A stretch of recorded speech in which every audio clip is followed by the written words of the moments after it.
욥의 친구들이 세 번에 걸쳐서 말을 한 것처럼 엘리후도 세 번을 나누어서 연설을 하며 말을 하고 있습니다. 36장과 37장의 이 마지막 발언에서 엘리후는 욥의 말을 비판하는 형식을 이제 바꾸어서 자신의 지혜, 자기의 지혜를 설파하기 시작합니다. 1절부터 25절까지 엘리후는 일관성 있게 이 일반적인 규범적 지혜에 대해서 말하고 있습니다. 다시 말하면 하나님의 말씀에 따라 살면 남은 인생을 행복하고 기쁘게 살 수 있다. 이렇게 말씀하고 있는 것입니다. 반면에 하나님의 뜻을 모르고 거부하면 재앙 속에서 징계를 받게 되어서 결국은 죽게 될 것이라는 인과응보 또 권선징악 이러한 일반적인 그러한 규범적 원리를 말씀하고 있습니다. 2절의 말씀입니다. 나를 잠깐 용납하라. 내가 그대에게 보이리니 이는 내가 하나님을 위하여 아직도 할 말이 있음이라. 엘리후는 욥에게 인내하고 자신의 말을 들어보라 이렇게 요청을 하고 있습니다. 아직도 욥에게 전해주고 싶은 말이 있다는 것이죠. 그러나 엘리후가 전하고자 했던 말은 욥을 위로하거나 격려하는 말이 아니라 오히려 시험을 받으면 끝까지 받았으면 좋겠다. 회개하지 않는 욥을 향한 어찌 보면 분노의 마음을 가지고 할 말이 더 있다. 이렇게 이야기하고 있는 것입니다. 3절의 말씀입니다. 내가 먼 데서 지식을 얻고 나를 지으신 이에게 의를 돌려보내리라. 엘리후는 자신의 지식을 이제부터 욥에게 전하려고 합니다. 그러면서 자신의 지식의 이 출처가 어디에서 왔는지 밝히고 있습니다. 자신의 지식은 먼 데서 왔다 이렇게 말하고 있습니다. 이것은 사람들이 접근하기 어렵고 잘 모르는 신비한 곳, 이러한 것으로 1차적으로 이해할 수 있겠지만 엘리후가 이야기한 것은 바로 하나님께서 주신 지식이다. 바로 멀리 계시는 그 하나님께서 나에게 주신 지식이다. 이렇게 이야기하고 있는 것입니다. 엘리후는 하나님께서 주신 그 지혜로 말미암아 하나님께서 얼마나 의로우신 분인지 욥에게 밝히 알려주겠다는 것입니다. 그러니까 그 의로우신 하나님을 더 이상 비난하지 말고 불평하지 말고 빨리 회개하고 하나님께 돌아와서 재앙이 그치도록 하라는 것입니다. 엘리후는 5절부터 이 16절까지 규범적인 지혜에 대한 말씀을 계속해서 더 이어가고 있습니다. 5절의 말씀을 보면 능력의 하나님께서 어느 누구도 이유 없이 멸시하는 분이 아니시고 무한한 지혜를 가지신 분이라고 말씀하고 있습니다. 그리고 6절 말씀을 보면 하나님께서는 악인을 심판하시고 고난받는 사람에게 공의를 베푸시는 하나님이시다. 이렇게 이야기를 하고 있습니다. 그리고 7절 말씀을 보면 하나님께서 의인을 주목하시고 존귀하게 여기시는 분이다. 그러므로 욥이 현재 겪는 고난은 이유 없는 고난, 까닭 없는 고난이 아니라는 것입니다. 물론 욥의 고난은 이유 없는 고난, 까닭 없는 고난이 아니고 사탄으로 말미암았다는 것을 우리가 알고 있습니다. 그러나 엘리후는 이것이 사탄의 또 계략과 사탄의 그러한 이간질 때문에 발생한 것이 아니라 욥의 죄 때문에 지금 재앙이 일어나고 있는 것이라고 판단하고 있었습니다.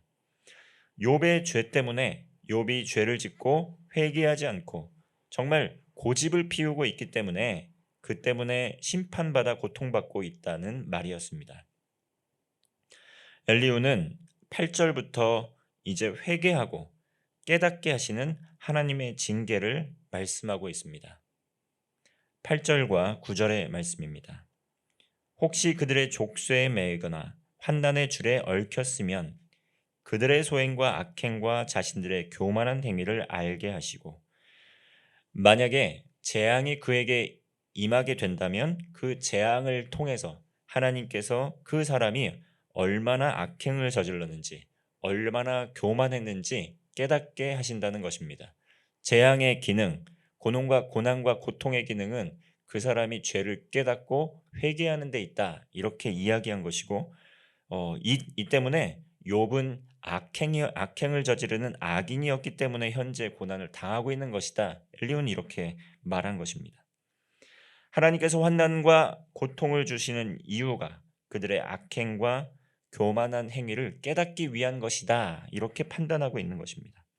그러면 귀를 열어 교훈을 듣고 이 교만했던 마음이 꺾어지게 되고 마음을 돌이킬 수 있게 된다라는 것입니다. 그러나 이 땅에서 고통받는 모든 사람이 그의 죄악 때문에 고통과 고난을 당하는 것입니까? 악인이 고난을 당하면 그의 죄를 깨닫고 회개해서 하나님의 사람이 되는 것은 맞지만 이 땅의 고난과 고통이 모두 그의 죄 때문에 있는 것입니까? 그렇지 않다는 것입니다. 엘리후는 계속해서 자신의 죄 때문에 재앙 가운데 있다면 빨리 돌이켜라. 그러면 순종하면 복을 받는다. 11절과 12절의 말씀에서 순종하면 복을 받지만 불순종하면 반드시 망하게 된다고 다시 그 원리를, 규범적 원리를 이야기하고 있습니다. 엘리후의 이 말은 표면적으로 틀린 것이 하나도 없는 것처럼 보입니다. 하나님께 순종하면 우리는 복을 받고 불순종하면 저주를 받는 것, 이것은 당연한 성경의 진리의 말씀이고 당연한 이치입니다. 그리고 악인이 반드시 그의 죄에 대한 대가를 치르게 된다는 것, 너무나 옳은 말이고 이 모두가 우리가 동의하는 것입니다. 하나님께서는 사랑의 하나님이시지만 공의와 정의의 하나님이시기 때문에 순종하는 사람들에게는 복을 주시고 불순종하는 악인은 반드시 심판을 받고 징계를 받게 되는 것입니다. 그러나 그 심판의 최후의 심판은 언제 이루어지는 것입니까? 그 심판은 하나님의 심판대, 그리스도의 심판대에서 하나님께서 심판하시는 거라는 겁니다. 이 땅의 모든 고난과 고통받는 사람들이 그의 죄 때문에 고통받는 것 또한 아닙니다. 성경을 찾아보게 되면 요한복음 9장에서 제자들은 태어나면서 시각장애를 가진 사람들, 그를 향해서 그가 앞을 보지 못하는 이유가 부모의 죄 때문이냐 이렇게 예수님께 묻습니다. 그러나 예수님께서는 무엇라 이야기하십니까? 부모의 죄 때문에 이 사람이 시각장애를 갖고 태어난 것이 아니고 이것은 바로 하나님의 하시고자 하는 일을 나타내고자 하심이다 라고 말씀을 하셨습니다. 마찬가지로 욥의 고난은 어떻습니까? 욥의 고난 역시 욥의 죄 때문에 시작된 것이 아니고 신실한 믿음을 가진 사람이었지만 악한 마귀의 괴교 속에서 믿음으로 인한 시련이 있다라는 것을, 그리고 그것을 하나님께서 허락하실 때가 있다는 것을, 그것을 보여주고 있는 말씀입니다. 하나님께서 하시고자 하는 일을 위하여 한시적으로 의인의 고난과 고통도 허락하신다는 것을 우린 욥기를 통해 배울 수 있다는 것입니다. 욥의 신앙이 좋지 않거나 욥이 악인이었기 때문에 고난과 고통을 당한 것이 아니라 오히려 욥은 하나님 앞에 신실한 일꾼이었고 하나님 앞에 온전하고 정직하고 경건한 삶을 살았기 때문에 고난을 당했다는 것입니다. 우리가 흔히 생각할 때 하나님 앞에 충성하고 또 열심히 봉사를 하고 굳건한 신앙을 갖게 되면 모든 환난과 고난으로부터 우리가 자유할 수 있다라고 이야기합니다. 모든 고난은 우리에게 닥쳐오지 않을 것이고 하나님께서 어딜 가든지 우리를 지켜주실 것이라고 이야기를 합니다. 물론 그 믿음도 굉장히 올바른 믿음이고 또 좋은 믿음입니다. 그러나 욥기의 이 말씀을 통해서 우리가 알 수 있는 것은 이 신자에게 믿음으로 인한 시련도 있을 수 있다는 것을 보여주는 것입니다. 하나님께서 인정하시는 믿음의 사람들에게 믿음의 시련 또한 있다라는 것을 욥기는 우리에게 교훈하고 있는 것입니다. 그러므로 고난을 당하는 믿음의 형제, 자매를 너무 우리가 쉽게 판단하거나 충고하고 조언하는 것을 삼가해야 함을 깨닫게 됩니다. 하나님의 뜻을 우리는 모두 다 헤아릴 수가 없습니다. 그래서 욥기의 후반부를 가면 하나님의 섭리, 하나님의 지혜, 그 지식의 깊고 높고 그 넓음에 대해서 인간의 지혜로 깨달을 수가 없다라는 것을 욥에게 교훈하면서 하나님의 하시고자 하는 일을 위하여 이것을 허락하셨다는 것을 욥에게 이야기를 하고 있습니다. 자신의 죄악으로 인해 고난당하는 사람이 분명히 있습니다. 그러나 신실한 믿음의 일꾼들도 믿음으로 인한 고난과 시련을 받습니다.